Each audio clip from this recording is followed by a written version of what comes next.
के रंग ढंग आपने खूब देखे, लेकिन कई बार आपको सनातन का वैभव तो दिखता है, त्याग नहीं।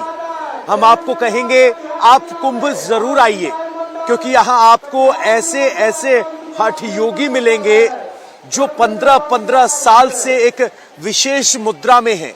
त्याग की मूर्त साक्षात आपको दिखाई देगी। ये ऋषि मुनि कोई महाराष्ट्र से आया है, कोई मध्य प्रदेश से आया है, कोई दक्षिण भारत से आया है, तो कोई हिमालय की कंदराओं से आया है। ये ऐसे सन्यासी हैं जो बहुत से अज्ञातवास में भी रहते हैं। लेकिन अगर आप तप सनातन, त्याग सनातन, सुंदर सनातन देखना चाहते हैं तो यहां जरूर आइए, क्योंकि ये हठ योगी आपको इसी त्रिवेणी संगम की रेती पर धूनी जमाए अगले 44 दिन मिलने वाले हैं। अगर आप सचमुच सनातन का हर वो रूप देखना चाहते हैं जो सनातन का प्रतीक है, गौरव है, त्याग है, तपस्या है, तो आइए, पधारिए प्रयागराज। आप कितनी देर तक एक हाथ ऊपर रख सकते हैं? 1 मिनट, 2 मिनट, 10 मिनट, 30 मिनट, ज्यादा से ज्यादा 1 या 2 घंटा, या फिर 1 दिन या 2 दिन। लेकिन अगर आप 14 साल से, 10 साल से, 6 साल से लगातार हाथ ऊपर कर रखे हैं, तो इसके पीछे कौन सी शक्ति है? मनोबल, तपोबल या फिर कुछ और? आप कितनी देर तक एक पैर पर खड़े रह सकते हैं? 10 सेकेंड, 30 सेकेंड, 60 सेकेंड, ज्यादा से ज्यादा 1 या 2 घंटा, या फिर 1 दिन, 2 दिन। लेकिन अगर आप 6 साल से एक पैर पर खड़े हैं, तो इसके पीछे कौन सी शक्ति है? मनोबल, तपोबल या फिर कुछ और? ये जिज्ञासा इसलिए है, ये पहेली इसलिए है, क्योंकि महाकुंभ में ऐसे साधु संत आए हैं, धुनी रमाए हुए हैं, जिनमें कोई एक हाथ ऊपर करके साधना में लीन है, कोई एक पैर पर खड़े होकर तप कर रहा है। इन सब का दावा है कि ये 14 साल से, तो कोई 10 साल से, या फिर कोई 12 साल से इसी मुद्रा में तपस्या कर रहा है। हमें पता चला कि ऐसे तपस्वी साधु संत महाकुंभ की कुटिया में आपको मिल जाएंगे। लिहाजा हम भी महाकुंभ में ऐसे साधु संतों की तलाश में निकल गए। 40 स्क्वायर किलोमीटर में महाकुंभ का महामेला लगा हुआ है। ऐसे में इन्हें ढूंढना आसान नहीं था। इसी दौरान हमें एक कुटिया के सामने श्रद्धालुओं की भारी भीड़ नजर आई। हर कोई इन बाबा के दर्शन के लिए बेताब था, आशीर्वाद लेने के लिए आतुर था। जब हम यहाँ पहुँचे तो एक बाबा नजर आए जो एक हाथ ऊपर करके साधना में बैठे थे। जो हाथ ऊपर था उसके नाखून इतने बड़े थे मानो सालों से इस नाखून को काटा ही नहीं गया है। जब हम यहाँ पहुँचे हमें पता चला इन साधु बाबा का नाम राधेपुर उर्द बाऊ है और ये 2011 से इसी मुद्रा में साधनारत हैं। मतलब 14 साल से एक हाथ ऊपर है और 14 साल से इनकी मुट्ठी भी बंद है। ये कल्पना नहीं होती है। हम लोग महात्मा बने हैं तो काय के लिए बने हैं? धर्म के लिए बने हैं, देश के लिए बने हैं, जन कल्याण के लिए बने हैं। तो ये हमारी तपस्या चल रही है, ठीक है। 2011 से हमारी ये तपस्या चल रही, 14 वर्ष हो गए विश्व शांति कल्याण के लिए, जन कल्याण के लिए, जन कल्याण के लिए। हाँ। जब आपने ये प्रण लिया था तो क्या कोई समय सीमा निर्धारित की थी या जब तक भगवान की इच्छा? नहीं, इसमें हमारा कोई समय नहीं था, ठीक है। हमारा तो यही संकल्प है कि देश हित के लिए हमारे क्या है, विश्व का शांति मिले, विश्व का कल्याण हो, जन कल्याण हो, ये हमारी, ठीक है, ये संकल्प है। अब आपके जहन में ये भी सवाल आ रहा होगा कि ये संभव कैसे है, ये अपने काम कैसे करते होंगे, जिसका जवाब खुद बाबा ने दिया। हम अगर कुछ वक्त के लिए हाथ ऊपर उठा लें तो हाथ दर्द होने लगता है, तो कितना बड़ा मनोरथ होगा, कितनी बड़ी संकल्प होगा कि आपको वो दर्द महसूस नहीं होता, या फिर इतने साल हो गए हैं तो अब दर्द गायब हो गया? इसमें क्या है कि अगर अपने लिए किया जाएगा तो दर्द भी होगा, परेशानी भी आएगी। अपन किसके लिए कर रहे हैं? परमार्थ के लिए कर रहे हैं। जब परमार्थ के लिए करना पड़ता है, कोई भी कर्म आप परमार्थ के लिए करेंगे, निस्वार्थ करेंगे, तो उसमें क्या है, परमात्मा जो है आपकी रक्षा करेगा और हर एक काम आपका पूरा होगा। तो आपकी दिनचर्या कैसे रहती है, एक हाथ सहारे? हमारा एक ही हाथ से सब दिनचर्या चलती है, एक ही हाथ से। पूजा भजन सब। और जब सोते हैं तब भी हाथ ऊपर ही रहता ये हाथ ऊपर ही रहेगा, नीचे नहीं आएगा। इसमें कपड़े भी नहीं डाल सकते हैं अपन, ठीक है, क्योंकि ये नाखून फंसते हैं, ये परेशानी आती है। तो आपको कपड़ों का भी त्याग करना पड़ा, क्योंकि हाथ ना नीचे आ सकता ना पहना जा सकता। कपड़े इतने से रहेंगे जैसे लोई वही ओढ़ेंगे। जो धर्म की ताकत, जो अध्यात्म की ताकत, जो तपोबल की ताकत को नहीं जानते, जो हर तर्क के आगे विज्ञान को पेश कर देते हैं, उनके लिए राधेपुर उर्द बाहु बाबा वो प्रमाण हैं जिनको झुटलाया नहीं जा सकता। देखो, अपने देखने के लिए कमजोर होता है। जैसे एक अपन चोटी लगा रखाते हैं, अपन एक चोटी रखाएंगे तो उससे अपन को क्या मिलता है, अर्थ मिलता है, ठीक है। इसी प्रकार इससे कमजोरी नहीं आती है, न कुछ नहीं होता, इससे अपन को अर्थ मिलता है, पूजा मिलती है, ठीक है, ऊर्जा मिलती है। तो जरा नाखून देखिए आप, ये लगातार बढ़ते जा रहे हैं, ये अपने आप टूट जाएं तो टूट जाएं, वरना बाबा जी नाखून नहीं काटते हैं। एक नाखून घूमकर उंगली पर आ गया है, जब वो हड्डी से टकराने लगता है तब उसको काटते हैं, या फिर उसका क्या उपाय? वो टूट ही जाते हैं। टूट ही जाता है। तो उसने एक अर्ध चंद्राकार शेप ले ली है, जब वो हड्डी से टकराता है तो टूटता जाता है, और हाथ मानो एक बार जो बंद हुआ था बंद हो गया, उंगलियां काली पड़ गई, पतली हो गई है, और अब शायद आप उंगली खोल सकते हो, या ऐसे ही अब हो गई है? नहीं, वो नहीं खुलेगी, नहीं वो खुलेगी। वो तो सब जाम हो गई, सब जाम हो गई, हड्डी वड्डी सब जाम हो गई, हड्डी वड्डी सब जाम हो गई। तो ये बाबा जी हैं, आपने देखा किस तरीके से जब भी धर्म की बात होती है तो उसको वैभवता के साथ जोड़ दिया जाता है। उसको कहा जाता है कि दुनिया को छोड़ देना बहुत आसान काम है, क्योंकि आपकी कोई जिम्मेदारी नहीं, लेकिन उन्होंने दुनिया नहीं छोड़ी, अपना अंग त्याग दिया। हाथ ऊपर किया तो हाथ ऊपर है, नाखून पिछले 15 साल से लगातार बढ़ते आ रहे हैं, हाथ ऊपर जाम हो गया है, लेकिन इनके चेहरे पर संतोष का भाव है। और जब पूछा कि क्या आपको दर्द नहीं होता, तो जवाब था कि जब आप परमार्थ के लिए कुछ त्याग करते हैं तो ऊर्जा मिलती है, दर्द नहीं होता। हमारे सामने भी जो दिख रहा था वो अद्भुत था, अलौकिक था, लेकिन सवाल वही था कि ये संभव कैसे है, इसके पीछे कौन सा ज्ञान है, कौन सा विज्ञान है। इसी दौरान हमें एक और उर्दबाहु साधना में रत तपस्वी का पता चला। इनका नाम था दिगंबर दिवाकर भारती। यहाँ भी भक्तों की भीड़ लगी थी, हर कोई बाबा के इस तप के तेज को महसूस करने के लिए बेताब था।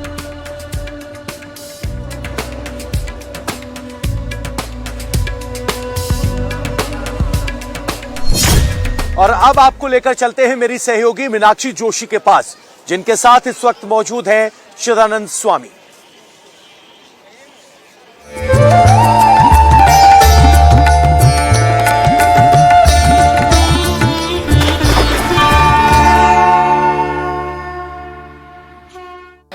नमस्कार, इंडिया टीवी का ये विशेष महाकुंभ पर हमारी ये कवरेज आप देख रहे हैं। आपके साथ मैं हूँ मीनाक्षी जोशी। पहले गणपति जी की आराधना, और गणपति जी आराधना के बाद अब माता की आराधना के साथ ये पावन हवन कुंड जो सामने प्रज्वलित हो रहा है, चारों तरफ आप देख रहे हैं आस्था का एक सैलाब नजर आ रहा है। स्वामी चिदानंद जी महाराज हमारे साथ है। बहुत स्वागत आपका इंडिया टीवी पर। और ये आज का समागम इसलिए और विशेष, और आज का ये बुलेटिन और इसलिए विशेष हो जाता है, साध्वी भगवती जी भी हमारे साथ है। बहुत स्वागत है आपका साध्वी जी इंडिया टीवी पर। आप दोनों ही शख्सियतें जो इस वक्त हमारे साथ हैं, आप क्या कहें, हिंदुस्तान, भारत की संस्कृति जब विदेश तक पहुंचती है, जब विदेशियों को अपनी तरफ आकर्षित करती है, तो वो विदेश नहीं, वो भारत ही हो जाता है। वो संस्कृति भारत से निकलकर पूरी दुनिया में जाती है। वाकई में ये अपने आप में एक अद्भुत अनुभूति होगी। तभी साध्वी भगवती जी ने अपना पूरा समर्पण अपना पूरा जीवन सिर्फ और सिर्फ सनातन और आध्यात्म के लिए समर्पित कर दिया है। साध्वी जी, विस्तार से आपसे चर्चा होगी, बहुत अच्छा लगा आपसे मिलकर, लेकिन शुरुआत आपसे करते हुए स्वामी जी, सामने हवन कुंड प्रज्वलित हो रहा है। आज पौष पूर्णिमा के स्नान के साथ ये महापर्व शुरू हो गया है। कैसा लग रहा है, कैसी अनुभूति है? जो लोग आपके पास देश विदेश से आ रहे हैं, क्या कह रहे हैं? पूरे विश्व से मीनाक्षी इतने प्यारे लोग आए हैं और सबके मुंह में वाओ वाओ कुंभ, ग्रेट कुंभ, सुपर कुंभ। तो मुझे लगता है कि जब पूरे विश्व के लोग यहाँ आकर इस तरह से चर्चा करें तो लगता है कि इस कुंभ सफल हो गया। शुरुआत ही कितनी प्यारी हो गई और फिर हम तो बिल्कुल संगम के तट पर हैं। परमार्थ निकेतन तो बिल्कुल गंगा तट पे ऋषिकेश और गंगा तट पे प्रयाग में है। तो मैंने देखा है कि जैसे हम सुबह से देख रहे थे, दर्शन कर रहे थे, इतने लोग बस चले जा रहे हैं। क्यों? कहाँ लगना? एक डुबकी लग जाए। तो ये जो आस्था की डुबकी है, मुझे तो लगता है इस बार ये आस्था की नहीं बल्कि अस्तित्व की भी डुबकी है। बहुत बड़ी बात आपने कही, अस्तित्व की ये डुबकी है। साध्वी जी, अस्तित्व ये किसी भी व्यक्ति के जीवन का मूल होता है कि हमारा अस्तित्व क्या है। और आप तो विदेशी संस्कृति में पली बढ़ी थी, 25 साल की उम्र में भारत आना और फिर सिर्फ भारत का हो जाना, इस पावन धरा का, और सनातनी हो जाना, क्या मन में भाव थे? देखिए, सनातन सबके लिए, सदा के लिए। सनातन नहीं कहते हैं कि आपको इस तरह से पूजा करना या इसी तरह से यही वाला मंत्र बोलना है या भगवान को इसी रूप में प्रणाम करना है। सनातन हमको सिखाते हैं कि कैसे एंकर्ड हो जाओ, कैसे कनेक्टेड हो जाओ, कैसे भगवान से एक हो जाओ। हम तो पहले से एक है, लेकिन सनातन हमको सिखाते हैं, याद दिलाते हैं कि हमारे ट्रू सेल्फ कौन है, कि हम केवल शरीर नहीं है, रोल्स नहीं है। मैं हमेशा कहती हूँ कि एक तरह के सोचने का हॉलीवुड वे ऑफ थिंकिंग कहते हैं आप अपनी शरीर है, उसकी साइज, उसकी शेप, उसकी रंग, उसकी सक्सेस, उसकी बैंक अकाउंट, उसकी रोल्स, सब चीज़, और हम सफ़र करते और हम दूसरों को सफ़र कराते हैं। हिमालयन वे ऑफ थिंकिंग हमको सिखाते हैं कि you have a body but you are not the body. You are soul. You are spirit. You are consciousness. You are divinity. और उसको सुन के, उसको सीख के, उसको पी के हमारे सफरिंग दूर हो जाते हैं। और मैंने देखा कि अब लगभग ऑलमोस्ट 30 वर्ष हो गया मेरा माँ गंगा के किनारे रहते हुए, और अब लगता है कि ऐसे नहीं कि केवल मैं ही भारत में रहती हूँ, अब लगता है कि भारत मुझ में रहता है।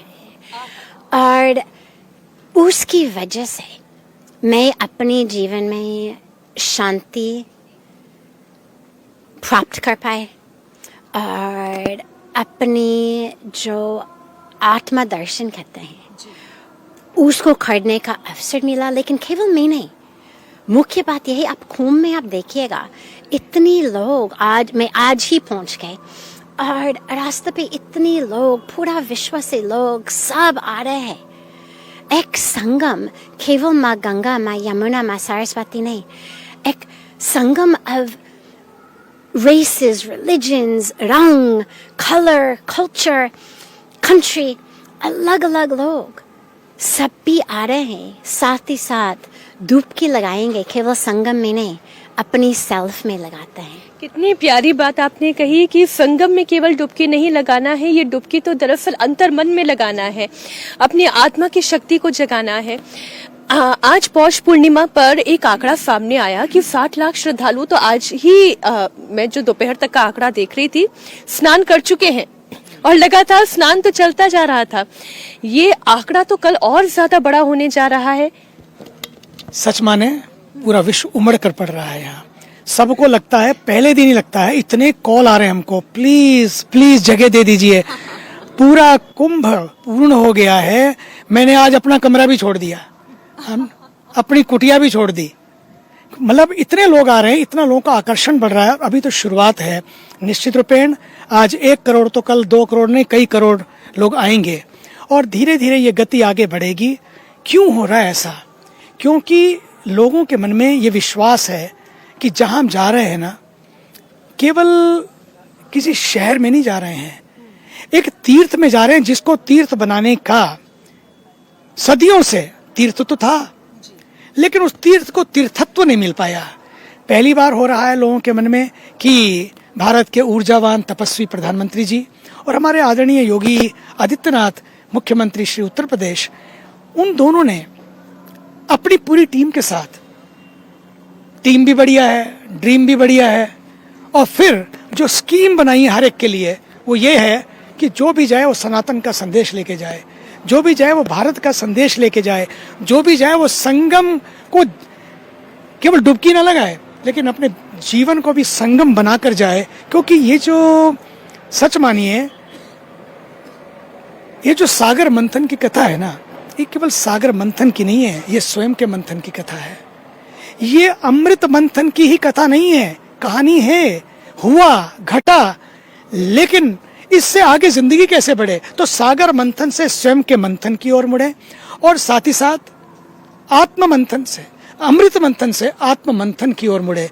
जब ये यात्रा आत्म मंथन की ओर जाती है तो व्यक्ति को लगता है, जब मैं डुबकी लगा रहा हूं ना, वो डुबकी लगते लगते इन संतों के वचनों को सुनते उसको लगता है, वो सुने हुए वचन उसको याद आते हैं और वो भीतर भी डुबकी लगाता है, वो गहरे उतरता है, खुद को तलाशता है, खुद को तलाशने की ओर बढ़ता है, और जब बाहर निकलता है उसको लगता है कि डन डन, और उसको बड़ी प्रसन्नता होती है। इसलिए मुझे लगता है आज समाज संगम में डुबकी लगाए, लेकिन साथ ये भी याद रखे कि मेरे घर का संगम, मेरे दिल का संगम, मेरे समाज का संगम, मेरे देश का संगम न छिन्न भिन्न हो जाए। मैं यहां से जा रहा हूं एक संकल्प लेकर कि मैं संगम में केवल स्नान नहीं, बल्कि इस संगम को पूरे देश में प्रसारित करूंगा। और वो संगम है सद्भाव का, वो संगम है समरसता का, वो संगम है समता का। इस संगम को यदि हमने बनाकर रखा, पक्का मानिए, केवल स्नान ही नहीं, केवल संगम का तट ही नहीं, बल्कि पूरा देश संगम बन जाएगा।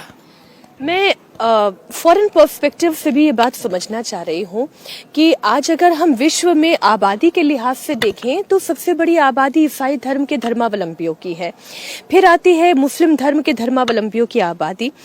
हम अगर गिनती की बात करें तो इतने तो सनातनी है नहीं, लेकिन फिर भी इतना आकर्षण है सनातन में। जो ईसाई समाज है, जो विदेशी है, जो वहाँ का कल्चर है, वो हमें कैसे देखता है? देखिए, लोग विश्व में सफ़र कर रहे हैं, उसमें डोरा नहीं है। हर साल depression rates, anxiety rates, loneliness rates, आजकल एक लोनलीनेस एपिडेमिक चल रहे हैं। अब सोचो, सबके पास इतने हजारों फ्रेंड्स है ऑनलाइन, लेकिन खुद इतनी लोनली है कि लोनलीनेस एपिडेमिक बढ़ते जा रहे हैं। सभी एंटी डिप्रेसेंट्स खा रहे हैं, एंटी एंजाइटी मेडिसिन खा रहे हैं, नींद लाने के लिए गोली खाने पड़ती है, और वो ढूंढ रहे हैं कि आंसर कहाँ है।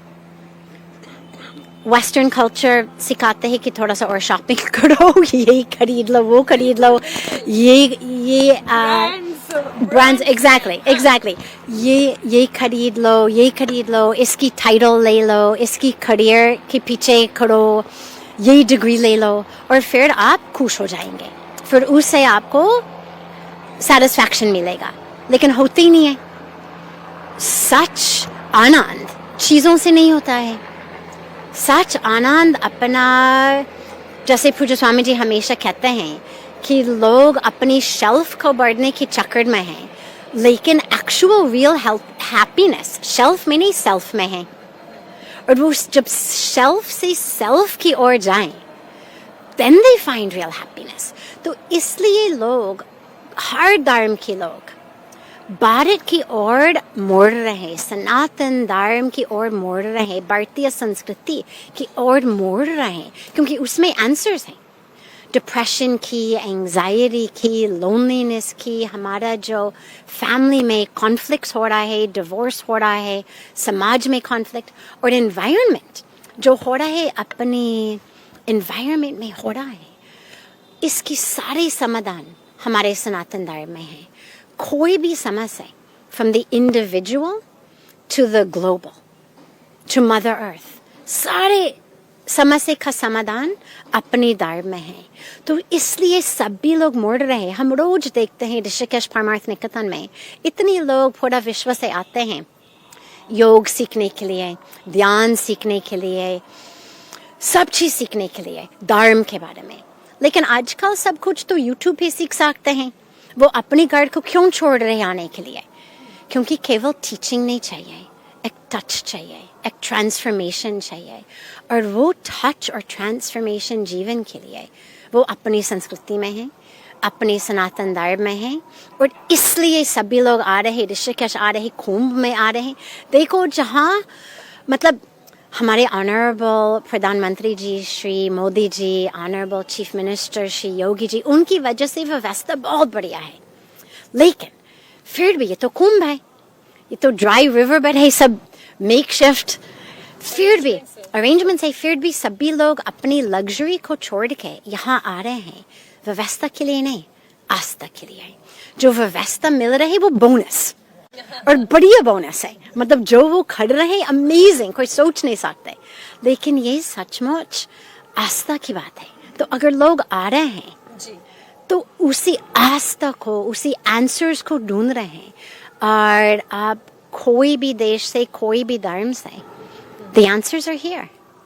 एक सवाल जो अभी साध्वी जी कह रही हैं उसी से मन में उपजता है कि जब बच्चे साधु संस्कृति की तरफ आगे बढ़ते हैं या साध्वी बनने की तरफ, सन्यासी बनने की तरफ आगे बढ़ते हैं, आप भी आई होंगी जब, तब घर वाले बड़े परेशान हो जाते हैं कि आप कौन से मार्ग पर जा रहे हैं। अभी तो अर्थ उपार्जन का समय है, परिवार चलाने का समय है, तो ये क्या संतत्व की तरफ जाना, साधु बनना, साध्वी बनना। जब साध्वी जी आई तो साध्वी जी नेचुरली, साध्वी जी आई उस समय नेचुरली है कि पहली बार आई, भारत आई, भारत आके गंगा के तट पर आई। और जब इन्होंने 7 दिन बाद वहां फोन किया माता पिता को कि I found my peace, I found my happiness, उनको लगा किसी ने लगता है इनको ब्रेन वॉश कर दिया। तो बड़े चिंतित हो गए वो लोग। तो मैंने जब उनका कॉल आया, मैंने उनको यही कहा, क्योंकि हॉलीवुड में पैदा होकर ऐसे परिवार में रहकर, तो उनको लगा कि ये लगता है कि हॉलीवुड से हॉलीवुड्स में जाके ये इसको क्या हो गया, हॉलीवुड। हाँ, या तब उनका फोन आया तो मैंने उनको कहा कि आप चिंता ना करो, मेरी बात हुई है और ये पक्का है। मैंने उनको कहा पहले अपनी पीएचडी फिनिश करो, वापस जाओ, और पीएचडी जब पूरी हो जाए तब भारत आओ। मुझे लगा वापस जाएंगी, ये सारा शमशान वैराग्य पूरा हो जाएगा। और थोड़ी देर के लिए आता है, लगते को रे बहुत अच्छा, very nice, so super beautiful, तो पूरा हो जाएगा। लेकिन ये गई because she was very smart, top of the university, तो गई, वापस किया और करके तुरंत वापस आ गई। 4 महीने के अपना एक सेमेस्टर के बाद वापस आई। फिर उनके माता पिता देखने के लिए आए, आखिर जा कहाँ रही है ये, और क्यों जब से वापस गई है तब से इतनी हर समय हैप्पी हैप्पी हैप्पी। तो उनको लगे कि इसको क्या मिल गया, लगता है कुछ something is wrong, how you can be happy all the time, may be something is wrong, कुछ तो चक्कर है, कुछ गड़बड़ हो गया इसके साथ। फिर वो भारत देखने के लिए आए। जब भारत आए तो भारत में आकर उन्होंने देखा गरीब बच्चों के साथ उनकी सड़कों पे जाकर, स्लम एरियाज में जाकर उनका नाक साफ कर रही हैं, उनको प्यार दे रही हैं, उनको दुलार दे रही हैं। और उनको प्यार देते देते हिंदी सीख गई। ये कोई क्लास में नहीं सीखी, ये उस मास में जाकर, उस स्लम में जाकर हिंदी सीख गई। तो जब उन्होंने देखा कि वास्तव में जो हॉलीवुड नहीं दे पाया इसको, जो स्टैनफोर्ड नहीं दे पाया इसको, जो इतनी वेस्टर्न एजुकेशन नहीं दे पाया, वो इसको हिमालय में मिल गया, गंगा के तट पर मिल गया, परमार्थ निकेतन ऋषिकेश में मिल गया। तब उनको लगा end of the day what you need, happiness, peace, the peace and happiness. और वो उसको मिल गई, और क्या चाहिए। तो जो हॉलीवुड ना दे सका वो हॉलीवुड ने दे दिया, वो हिमालय ने दे दिया। तो उनको लगा ठीक है बेटा, if you are happy we are happy, but at least keep coming every year, once a week, once a year for 1 week. हमने कहा बहुत अच्छा। बोले इसको जो करना है करे, लेकिन कम से कम साल में एक बार आ जाए। अब जूइश फैमिलीज में क्या होता है कि चिल्ड्रन मैटर, उनकी माँ की इच्छा थी कम से कम एक तो दे जाओ, हमारा वंश चलता रहेगा। इन्होंने कहा कि एक क्या, मैं तो अनेक की माँ बन जाऊंगी। मैं इतने बच्चों को देखूंगी, उनको शिक्षा सुविधाएं दूंगी कि माँ तुम एक के मोह में क्यों स्टक होती हो, क्योंकि अकेली थी, she was the only child, तो भाई नहीं, तो उन्होंने कहा कि कम से कम अब कोई तुम्हारा नहीं है, कौन देखेगा, इतना बड़ी संपत्ति, इतना परिवार, इतनी सुविधाएं, होगा क्या इसका, तो कम से कम तुम एक तो दे जाओ, एक बार ले लो फेरे, और फेरे के बाद आ जाओ उस फेरे में, और एक कम से कम उस फेरे में ही कोई फेर आ गया तो मिल जाएगा, एक तो कम से कम परिवार चलाएगा। तब इन्होंने माँ को संतुष्ट किया, माँ मैं आती रहूंगी, लेकिन मैं अब आई हूं ना, मैं केवल आने जाने के लिए नहीं आई हूँ, मुझे लगता है कि भारत के कल्चर को देखने के बाद, जैसा उन्होंने कहा, अब मैं भारत में नहीं रहती बल्कि भारत मुझ में रहता है, अब तो मुझे लगता है कि इस आने जाने के फेरे को ही मिटाना है और उस पार ब्रह्म को पाना है, और बस उससे मिल जाना है, और उससे मिल गए, और उसको फिर जिसको मैं कोने में देखती हूँ ना, अब मैं उसको हर कोने में देखूंगी, यही तो साधना है। और मैंने जाना है कि पश्चिम में रहकर, वहां रहकर लोग साधनों के पीछे भागते हैं, पर मैंने देखा यहाँ साधन नहीं है लोगों के पास, लेकिन इस साधना में ही मस्त है। तो मैंने पाया है कि लोग वहाँ भवनों में, बड़े बड़े भवन बन जाएं।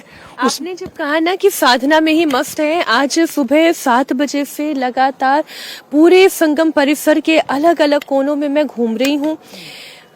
पहले तो हर चेहरा एक सा दिखने लगता है, हर व्यक्ति एक सा दिखने लगता है, कोई अमीर गरीब का फेर नहीं दिखता, कोई जाति का फेर नहीं दिखता, कोई महिला पुरुष का फेर नहीं दिखता, और सब इतने ठंडे पानी में डुबकी लगा के इतने अभिभूत हो रहे, इतने खुश हो रहे, न जाने उन्हें कौन सी संपदा मिल गई हो। ये कौन सी संपदा है?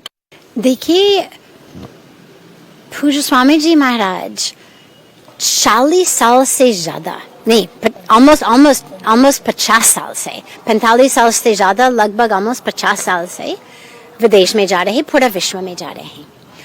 उनका लक्ष्य था कि हम केवल अलग अलग जगह में परमार्थ ना खड़े हम लोगों से भारत से जोड़ें।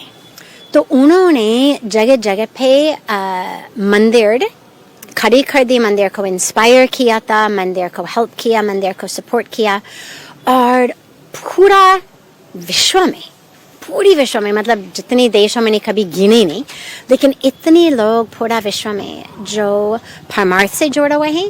लेकिन उससे ज़्यादा इम्पोर्टेंट, उन्होंने इतने लोगों को भारत से जोड़ दिया, क्योंकि जब लोग विदेश चले गए तो वो अलग अलग संप्रदाय में डिवाइडेड होने लगे। तो महाराज जी ने कहा कि अपनी संप्रदाय तो बहुत अच्छा है, उसको छोड़ना नहीं, लेकिन more important than अलग अलग संप्रदाय is we are all Indian, we are all from सनातन धर्म, उससे जोड़ना है, rather than एक और बस संप्रदाय खड़े कि लोगों को भारत से जोड़ना है। तो इतने लोग पूरा विश्व से, इतने देशों में परमार्थ से जुड़ा हुआ है, लेकिन परमार्थ के माध्यम से, पूज्य स्वामी जी महाराज के माध्यम से भगवान से जोड़ा है, भारत से जोड़ा हुआ है, और अपनी ट्रू सेल्फ से जोड़ा हुआ है। Because that's been the main thing, क्योंकि इतने लोग अलग अलग धर्म से हमारे पास आते हैं पूरा विश्व में। ऐसे नहीं कि केवल हिंदू लोग या इंडियन लोग, पूरी वेस्टर्न वर्ल्ड। अच्छा, मुस्लिम्स भी आते हैं आपके पास? मुस्लिम्स आते हैं, क्रिश्चियंस आते हैं, ज्यूज आते हैं, एथियस्ट्स आते हैं, सब लोग आते हैं। एथियस्ट जो भगवान में विश्वास नहीं करते वो भी आते हैं? वो बिल्कुल आते हैं। और मुझे याद है पहले बार जब मैंने सुना, वो एक एथियस्ट ने पूज्य स्वामी जी को कहा कि अच्छा, I don't believe in God. तो महाराज जी ने कहा चिंता मत करो, गॉड बिलीव्स इन यू।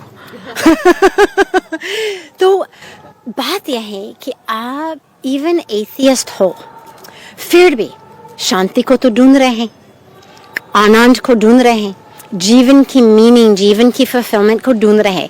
जो लोग कहते हैं हम एथियस्ट है, इसका मतलब है कि मैं थोड़ा सा ज़्यादा साइंस की दृष्टि से चीज़ों को देखती हूँ, कि लगता कि उसका कोई प्रूफ नहीं है, तो मैं क्यों बिलीव करूँ। तो हम उनको ऐसे एक्सप्लेन करें कि वो भगवान का कैसे दिव्यता का अनुभव कर सकते हैं। मूर्ति पूजा नहीं करेंगे कोई बात नहीं, लेकिन कम से कम आपकी भीतर में जो दिव्य था उससे जोड़ो, उसका अनुभव करो। कोई नाम नहीं देंगे, कोई दिक्कत तो नहीं है, बिना फॉर्म, बिना नाम, कोई दिक्कत नहीं है, लेकिन कम से कम आपकी भीतर का जो दिव्यता, जो कॉन्शियसनेस है, जो आत्मा है, उससे जोड़ो, उसमें बिलीव करो। आपने विज्ञान की बात कही, क्योंकि अभी सनातनियों से चर्चा का अवसर मिल रहा है। बड़ी अच्छी बात एक कथावाचक ने समझाई कि रामायण ने तो बता ही दिया ना, माघ मकर रवि गति जब होई, तीरथपति आवे सब कोई। यानी गोस्वामी तुलसीदास जी ने तो वो बताया, और वो विज्ञान भी कहता है कि हमारे ग्रहों की परिस्थिति क्या होती है, उसी के आधार पर यह तय होता है कि महाकुंभ कब हो रहा है। तो हमारी सनातनी संस्कृति भी वैज्ञानिक है, एस्ट्रोनॉमी जानती थी, एस्ट्रोलॉजी जानती थी, वो जीव विज्ञान जानती थी, सब कुछ तो विज्ञान, सनातन ही विज्ञान भी है। उन्होंने ऐसे समझाया, ये है सनातन विज्ञान है। देखिए, निश्चित रूपेण सनातन विज्ञान है। और आप देखिए, ये मशीनें तो आ जाई हैं, ये रिसर्च तो आ जाई है, लेकिन इससे पहले सुपर रिसर्च हो चुकी है। उस सुपर रिसर्च का ही कारण है, मैं तो यहाँ तक कहना चाहता हूँ, ये एआई भी आ जाया है, आर्टिफिशियल इंटेलिजेंस आ जाई है, लेकिन हमारे ऋषियों ने तो आरआई दिया, ऋषिज इंटेलिजेंस, और उसके साथ भी एनआई, नेचर्स इंटेलिजेंस। नेचर की इंटेलिजेंस क्या थी? लोगों को जोड़ दिया पानी से। पानी नहीं है ये लाइफ है, ये जल नहीं है ये जीवन है। सोचा पेड़ों को, पहाड़ों को, पानी को, मिट्टी को, केवल बात सोल की नहीं की, बात सोयल की भी की। कनेक्शन सोल और सोयल के बीच में रखा कि सोल बचानी है तो सोयल को भी बचाना होगा, और सोयल को बचेंगे तो तभी सोल बचेगी। इन दोनों के बीच में कनेक्शन, ये कनेक्शन आया कहां से, किसने दिया? Let me tell you, without spirituality there is no sustainability. आज सस्टेनेबिलिटी की बात करते हैं। Who will explain to you what is sustainability? Sustainability. और आज मैं एक छोटे से ब्रेक के लिए यहाँ पर रुक रही हूँ। ये चर्चा आप दोनों के साथ जारी रहेगी। सस्टेनेबिलिटी की बात होती है। पूरे महाकुंभ परिसर में आपको पॉलिथीन नहीं दिखाई देगी, पूरे महाकुंभ परिसर में आपको कहीं कोई गंदगी नहीं दिखाई देगी। इतनी बड़ी आबादी, जहाँ लाखों की आबादी केवल आज की तारीख में और करोड़ों की आबादी हर दिन जुटने वाली है, जरा सोचिए, अगर वहां पर इतनी स्वच्छता है तो भारत क्या नहीं कर सकता है।